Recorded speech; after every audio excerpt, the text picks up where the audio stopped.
My name is Reverend Dr. Tori Butler. I call her Miss Cheryl, but in the presence of us, I'm going to call her Miss Reverend soon-to-be Dr. Cheryl. Amen? Amen.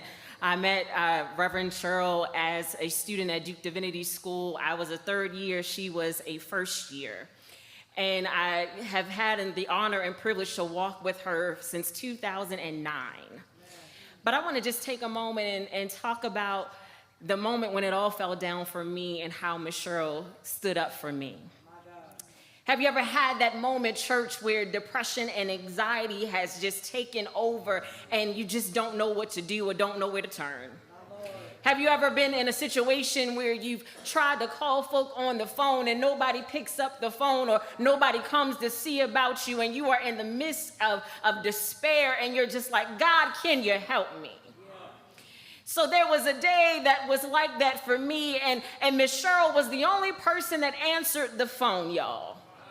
And so she began to pray with me and minister to me, and she reminded me of Rizpah. I don't know if you know about Rizpah, but Rizpah was the concubine of Saul who stood on a mountainside, and while her babies were hanging from a tree, and she swatted around the vultures that held them captive, and she stood there and did not move until her sons got the proper burial of folk that belong as sons of a king, and so on today, y'all.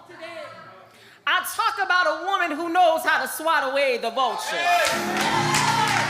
I talk about a woman who knows how to swat away self-doubt. I talk about a woman who knows how to swat away negative thoughts. I talk about a woman who knows how to swat away anxiety and depression and knows how to call on the name of God until change happens. So on today, I stand as Rizpah, and I stand asking you all to stand up as Rizpah as well. So that when the enemy tries to attack her, when the enemy tries to tell her that she's not good enough, when the enemy tries to tell her about the imposter syndrome, when the enemy tries to make her wear the superwoman cape that don't fit no more, we're going to swat away the vultures. And we're going to stand firm and decree and declare that she is called to be the senior pastor of Greenleaf Church, y'all, where God is still on the throne, where God is still swatting away the vultures so that the will of God can be done.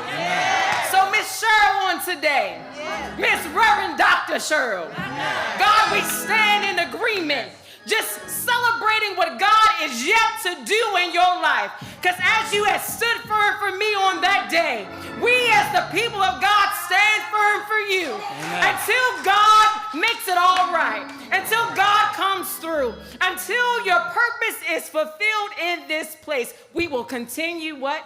To swat the vultures. Amen.